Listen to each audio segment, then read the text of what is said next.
허락하신 하나님의 말씀은 로마서 5장 1절로 11절까지의 말씀입니다. 그러므로 우리가 믿음으로 의롭다 하심을 받았으니 우리 주 예수 그리스도로 말미암아 하나님과 화평을 누리자. 또한 그로 말미암아 우리가 믿음으로 서 있는 이 은혜에 들어감을 얻었으며 하나님의 영광을 바라고 즐거워하느니라. 다만 이뿐 아니라 우리가 환난 중에도 즐거워하나니 이는 환난은 인내를, 인내는 연단을, 연단은 소망을 이루는 줄 알미로다. 소망이 우리를 부끄럽게 하지 아니함은 우리에게 주신 성령으로 말미암아 하나님의 사랑이 우리 마음에 부은 바 됨이니 우리가 아직 연약할 때에 기약대로 그리스도께서 경건하지 않은 자를 위하여 죽으셨도다. 의인을 위하여 죽는 자가 쉽지 않고 선인을 위하여 용감히 죽는 자가 혹 있거니와 우리가 아직 죄인 되었을 때에 그리스도께서 우리를 위하여 죽으심으로 하나님께서 우리에 대한 자기의 사랑을 확증하셨느니라. 그러면 이제 우리가 그의 피로 말미암아 의롭다 하심을 받았으니 더욱 그로 말미암아 진노하심에서 구원을 받을 것이니 곧 우리가 원수 되었을 때에 그의 아들의 죽으심으로 말미암아 하나님과 화목하게 되었은즉 화목하게 된 자로서는 더욱 그의 살아나심으로 말미암아 구원을 받을 것이니라. 그뿐 아니라 이제 우리로 화목하게 하신 우리 주 예수 그리스도로 말미암아 하나님 안에서 또한 즐거워하느니라. 예수 그리스도로 말미암아 믿음으로 의롭게 된 사람은 하나님과 평화를 누립니다. 예수님은 우리가 연약할 때도 죄인이자 원수 되었을 때도 우리를 위해 죽으심으로 그 사랑을 확증해 주셨습니다. 하나님과 화목하게 된 자는 그분 안에서 즐거워합니다. 사람은 누구든지 개인적인 신념과 같은 믿음이 있습니다. 그러나 성경의 믿음은 신념이 아닌 약속의 믿음입니다. 약속의 믿음은 십자가까지 가는 믿음입니다. 그러나 십자가까지 가는 약속의 믿음을 지나 예수님께서는 우리에게 부활의 믿음이 있음을 말씀하십니다. 예수님의 삶은 구원의 내용이라고 말할 수 있습니다. 예수님의 죽음은 구원을 이루는 수단입니다. 예수님의 부활은 그 구원의 완성입니다. 1차 완성은 십자가입니다. 그리고 부활은 마지막 완성입니다. 만약 예수님이 다시 살아나지 않으셨다면 이 승리는 반쪽일 것입니다. 그러나 예수님이 다시 살아나셨기 때문에 우리는 영원한 승리를 주님과 함께 누릴 수 있게 된 것입니다. 그러므로 부활과 구원의 관계는 깊습니다. 그 죽음과 부활의 자리가 바로 십자가입니다. 십자가는 예수님 삶의 절정이었습니다. 예수님을 믿는다는 것은 예수님을 따른다는 것이고 예수님을 따른다는 것은 십자가를 지는 삶을 사는 것이었습니다. 그렇다면 우리는 십자가를 지고 살아갑니까? 대부분의 사람들은 십자가를 구원을 가르치는 기호로 이해합니다. 그래서 마치 부적을 지니고 있듯이 십자가만 가지고 있으면 그 십자가의 능력이 우리를 지켜줄 거라고 믿기도 합니다. 하지만 십자가를 차에 두고 다닌다고 해서 우리에게 교통사고가 빗겨나가는 것은 아닙니다. 그 십자가로 우리가 교통사고를 빗겨나가는 은혜를 만나기 위해서는 먼저 교통법규를 잘 지키고 과속을 하지 말아야 한다는 것입니다. 십자가는 부적이 아니기 때문입니다. 십자가를 따르는 삶이 우리의 능력이고 우리를 구원으로 이끌어가는 것입니다. 우리의 조국인 한국은 세계 유일의 분단 국가입니다.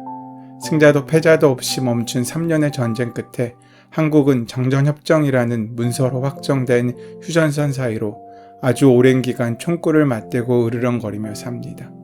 그런 의미에서 남북 간의 현재 상태는 아무 일이 없지만 평화가 아니라 정전의 상태입니다. 여기저기서 평화협정으로의 전환을 요구하는 소리도 있지만 협정서의 글씨 하나를 정전에서 평화로 고친다고 해서 한국 땅의 상태가 변하지는 않습니다. 정전과 평화는 근본이 다르기 때문입니다. 그것은 우리가 말한다고 글로 적는다고 이루어지는 것이 아닙니다. 우리는 평화를 전쟁이 그친 상태라고 오해할 때가 있습니다. 그러나 전쟁이 그친 상태는 그저 정전의 상태일 뿐입니다. 아무 일도 없다고 그 아무 일도 없음이 우리를 평화롭게 만드는 것이 아니라는 것입니다. 오늘 본문 1절에 평화로 시작되는 헬라어 에이레네는 구약성경 샬롬에 해당하는 의미를 가지고 있습니다. 구약에서 샬롬은 단순히 전쟁이 그친 평화 그 이상의 의미를 갖고 있습니다.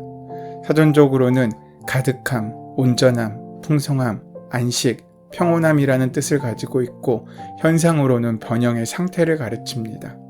사람들과 온전한 관계도 샬롬이라고 했습니다. 무엇보다 이 샬롬의 진정한 의미는 창조주 하나님께서 원래 창조하신 상태로 돌아간 것입니다. 그래서 하나님과 사람과의 그 귀한 관계가 참되게 평화롭게 임하고 유지되고 있을 때 샬롬이라는 단어를 쓸 수 있습니다. 다시 말하면 모든 불의의 죄악과 권세에서 해방된 상태, 하나님의 영이 온전하게 우리의 삶 가운데 운행하시고 통치하시는 상태가 곧 샬롬인 것입니다. 하나님과의 참된 평화를 누리는 그 상태가 샬롬입니다. 그런 의미에서 우리가 인정받는 의로움은 단지 죄를 멈추는 것에 머물러 수 없습니다. 우리는 사실 어쩔 수 없는 죄인입니다. 죄를 고백하고 회개해도 그런 우리의 행동으로만 우리는 구원에 이를 수 없습니다. 우리가 죄를 버리고 싶어 떨쳐내지만 죄가 우리를 떠나지 않기 때문입니다. 우리가 죄를 그치고 잊어도 죄가 우리를 붙잡고 있기에 우리는 근본적인 죄에서 벗어날 수 없습니다. 그 죄를 온전히 해결시켜 주시기 위해서 하나님께서는 예수님을 이 땅에 보내주셨습니다. 그리고 근본적인 죄의 해결의 장소로 십자가를 주신 것입니다. 우리는 의지로 우리 몸의 죄를 버리고 그리스도는 십자가의 권세로 우리 영의 죄를 떠나게 하십니다. 이것이 믿음입니다. 우리가 아무리 죄를 떨쳐도 십자가 없는 회개는 의지의 고백일 뿐입니다. 아무리 죄에 시달리고 반복된 죄에 노출되어 있어도 십자가가 있는 회개는 믿음의 고백이 되어 온전한 용서를 경험받게 합니다. 그러므로 우리의 참된 평화는 십자가로 인해 이루어지는 것입니다. 우리는 스스로 의로울 수 없고 스스로 평화할 수 없는 존재입니다.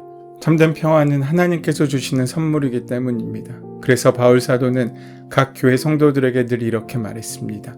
우리 아버지 하나님과 주 예수 그리스도께서 내려주시는 은혜와 평화가 여러분에게 있기를 빕니다. 우리에게도 그 하나님의 선물인 평화가 필요합니다.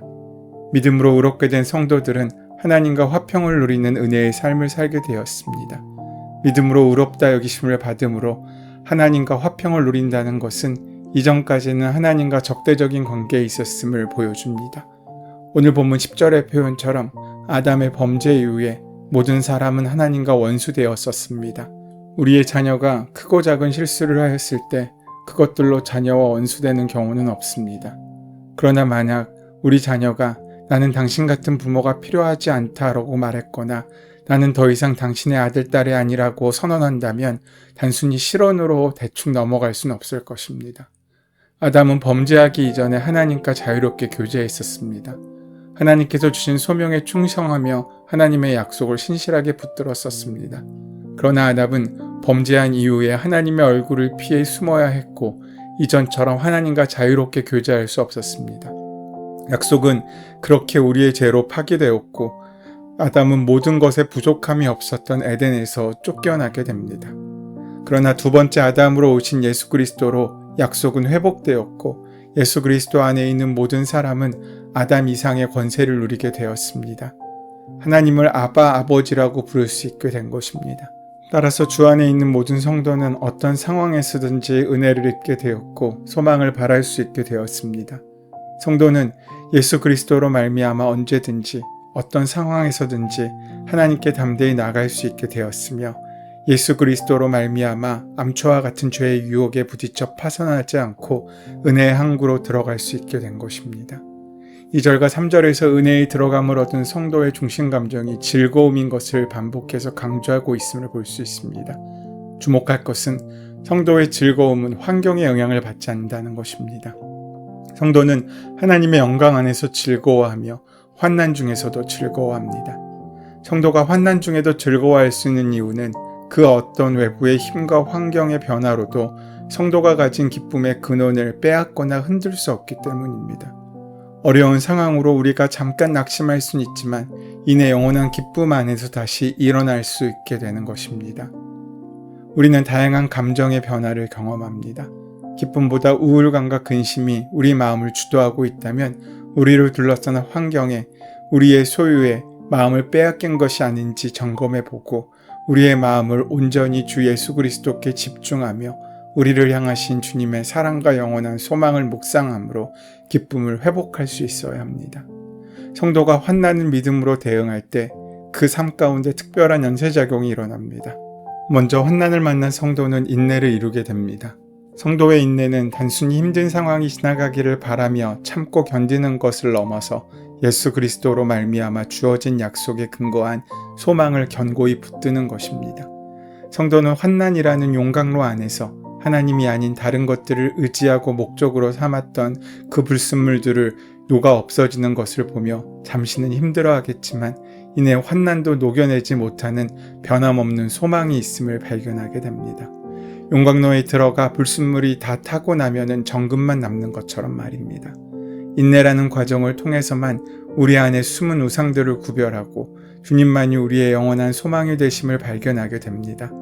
환난 중에도 주님 안에 있는 소망을 붙드는 과정을 통과한 인생은 그렇게 연단되고 단단해집니다. 연단이라고 번역된 헬라어는 사물에 사용되며 품질 보증을 받는 것을 의미하는데 사람에게 사용되면 훌륭한 인격을 의미합니다. 한 사람의 인격은 하루아침에 형성되지 않습니다. 특별히 예수님을 닮은 성도의 성품은 믿음으로 인내한 시간들이 빚어내는 것입니다. 성도의 성품은 타고나는 것이 아니라 믿음으로 인내하는 시간만큼 빚어지고 만들어집니다. 교회에 오랫동안 다닌다고 해서 믿음으로 구별된 삶을 살지 않았다면 성품의 변화는 결코 일어날 수 없습니다. 환난은 성도로 하여금 염려와 걱정과 같은 감정을 일으키는 것이 아니라 오히려 고결한 성품을 빚어내는 통로가 되는 것입니다. 성도가 환난으로 낙심하지 않고 믿음으로 마주할 수 있는 비결은 예수 그리스도로 말미암은 소망이 그에게 있기 때문입니다. 우리말의 소망은 단순히 미래의 일을 바라는 것을 의미하지만 헬라어인 엘피스는 희망으로 채워준 확신을 의미합니다. 불확실한 미래를 긍정적으로 기대하는 것이 아니라 확실한 약속을 근거하여 장래의 은혜를 바라는 것입니다. 성도가 아직 어려움을 겪고 있는 중에도 소망을 품고 선포할 때 그와 같은 행동들이 우리를 부끄럽게 하지 않음은 성도의 소망은 단순한 자기 긍정이나 긍정적인 태도가 아니라 성령께서 보증하시는 믿음의 행동들이기 때문입니다. 성도가 고난을 겪을 때에 때로 하나님께서 도우시지 않는 것 같고 함께 하시지 않는 것 같은 생각이 들기도 합니다. 그러한 생각은 어려운 상황 속에서도 붙들고 있던 소망을 포기하고 싶게 만듭니다. 그때 하나님께서는 당장에 마주한 고난을 물리쳐 주시거나 어려운 상황을 해결해 주시는 대신에 성령님을 통해 고난 중에도 소망을 붙들고 있는 성도를 얼마나 사랑하시고 어떻게 사랑하시는지를 확인시켜 주십니다.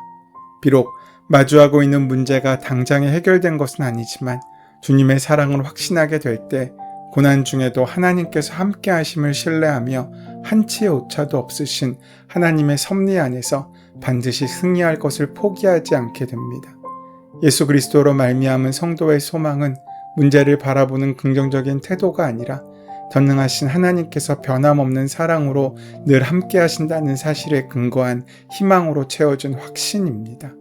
하나님께서 사랑하시는 성도에게 고난을 허용하시고 인내를 요청하시지만 그럼에도 변함없는 사랑으로 우리와 함께 하신다는 사실을 예수 그리스도의 대속적 죽음을 통해 확증하셨습니다. 주님은 우리가 아직 연약할 때, 경건하지 않은 자였을 때, 아직 죄인 되었을 때 자신의 모든 것을 내어주심으로 우리를 향하신 주님의 사랑을 확증하셨습니다. 사랑받을 만한 어떤 이유도 찾기 어려운 상태였음에도 주님은 자신의 모든 것을 내어주셨습니다. 즉 처음부터 우리는 사랑받을 만한 자격이나 행위가 없음에도 일방적인 사랑으로 살 길을 얻었기에 때로 고난을 당하고 어려움을 겪더라도 주님의 사랑은 의심의 여지가 없이 우리를 붙들어주고 있으심을 확신할 수 있는 것입니다. 성도에게 주어진 장래의 은혜는 불확실한 미래를 위로하기 위한 수단이 아니라 예수 그리스도의 십자가와 부활 사건으로 확신에 찬 소망이기에 교회 밖의 사람들은 조롱하며 이해하지 못한다고 해도 자신의 삶을 부끄러워하지 아니하고 소망 안에서 담대하고 또 당당하게 살 수 있게 되는 것입니다. 우리를 창조하신 주님의 전능하신 손길이 변함없이 우리의 삶을 붙들고 계심을 신뢰하며 눈앞의 상황으로 하나님을 오해하지 않고 하나님의 말씀과 뜻을 배우고 묵상함으로 변함없는 사랑으로 우리를 인도하시는 하나님을 날마다 깊이 알아가며 믿음으로 담대하게 살아가는 우리가 되기를 소원하고 축원합니다. 은혜의 주님, 우리가 아직 죄인 되었을 때 일방적인 사랑으로 우리를 구원하여 주시고 여전히 연약한 인생이지만 하나님 나라의 영광을 구하게 하시고 예수님 안에 소망을 발견하여 우리의 삶의 새로운 시작을 허락하시니 감사합니다. 그 믿음의 발걸음이 흔들리지 않고 주님과 동행함으로 나아갈 수 있도록 역사하시고 함께하여 주시옵소서. 예수님의 이름으로 기도드립니다. 아멘. 이제 오늘 이 아침 우리에게 허락하신 본문의 말씀이 오늘 나에게 주신 하나님의 말씀으로 만나지기 위하여 본문의 말씀을 깊이 묵상하시고 함께 기도하는 시간 가지도록 하겠습니다. 함께 기도합니다.